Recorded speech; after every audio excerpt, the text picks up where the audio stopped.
आज भारतीय राष्ट्रीय कांग्रेस का 139वां स्थापना दिवस कुरुक्षेत्र कांग्रेस भवन में कांग्रेस कार्यकर्ताओं द्वारा पूरे जोश और उल्लास के साथ मनाया गया।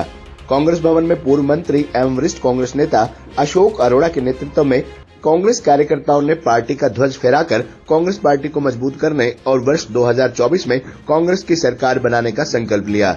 इस मौके पर पूर्व मंत्री अशोक अरोड़ा ने कहा कि भारतीय राष्ट्रीय कांग्रेस का उद्देश्य लोक कल्याण है और भारत के लोगों की प्रगति है। हम संसदीय लोकतंत्र पर आधारित भारत में विश्वास करते हैं, जिसमें बिना किसी भेदभाव के सभी के लिए समानता, अवसर और राजनीतिक, आर्थिक और सामाजिक अधिकार निहित हैं। अशोक अरोड़ा ने देश की आजादी और विकास में कांग्रेस के योगदान की सराहना की। उन्होंने कार्यकर्ताओं को कांग्रेस के 139 वर्ष पूरे होने पर बधाइयां दी। उन्होंने कहा कि कांग्रेस त्याग, बलिदान और संघर्ष के दम पर बनी पार्टी है। इस मौके पर लाडवा विधायक चौधरी मेवा सिंह ने भी कार्यकर्ताओं को संबोधित करते हुए कांग्रेस के गौरवमयी इतिहास को दोहराया और 2024 में कांग्रेस की सरकार बनवाने में सभी को अपना अहम योगदान देने का आह्वान किया।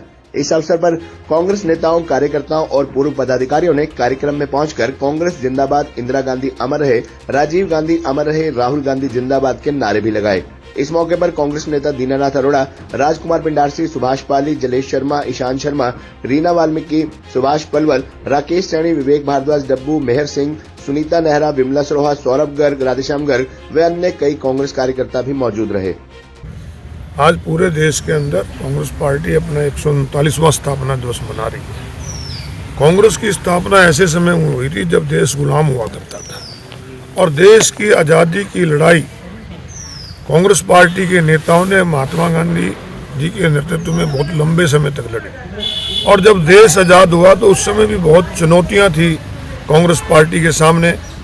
इस देश के सामने जो देश अलग अलग भाषाओं का देश था, अलग अलग जाति और धर्म में बंटा हुआ देश था, जिस देश में खाने के लिए अनाज भी बाहर से मंगाना पड़ता था, तो अंग्रेज जाते जाते कहते थे ये चलाएगा कैसे।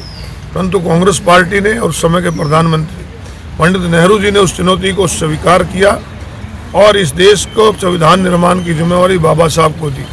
और आज आप देखते होंगे हमारे संविधान में अंदर अगर सबको बराबरी के अधिकार मिले तो ये कांग्रेस पार्टी के द्वारा, बाबा साहब द्वारा लिखे गए संविधान के मुताबिक मिले। आज देश के हर नागरिक जो एक सम्मान अधिकार है, पहले तो वोट का अधिकार भी बड़े लोगों को होता था, परंतु हर एक को अगर अधिकार मिला तो कांग्रेस पार्टी ने और इस देश के संविधान ने दिया।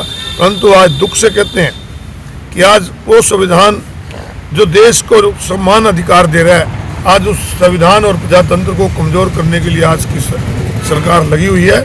परंतु कांग्रेस पार्टी ने हमेशा चुनौतियों को स्वीकारा है। इस चुनौती को भी स्वीकार करते हुए हम संविधान और देश के प्रजातंत्र की रक्षा का संकल्प लें। सर, चित्रा सनवारा और निर्मल सिंह जी कांग्रेस में से फाइन उठ रही हैं, तो वही बता सकते हैं, मुझे इसके बारे में ज्ञान नहीं। जी, क्या कहना चाहेंगे? आज कांग्रेस पार्टी का स्थापना दिवस है, इसके लिए पूरे देशवासियों को, सभी कांग्रेस के कार्यकर्ताओं को बहुत बहुत बधाई हो। आज देश जिस हालात में आज़ाद हुआ था, कांग्रेस पार्टी ने इस देश की आज़ादी की लड़ाई लड़ी और जो चुनौतियां उस समय देश में थी, देश में खाने का अनाज भी नहीं था, पहले प्रधानमंत्री पंडित जवाहरलाल नेहरू जी ने देश को संभाला और आज इस देश में जो उन्नति और तरक्की, उसमें कांग्रेस पार्टी का बहुत बड़ा योगदान है। और जिस देश में खाने का अनाज भी नहीं था, आज जहाज तक भी वहाँ बन रहे हैं, ये सारी कांग्रेस पार्टी की देन है।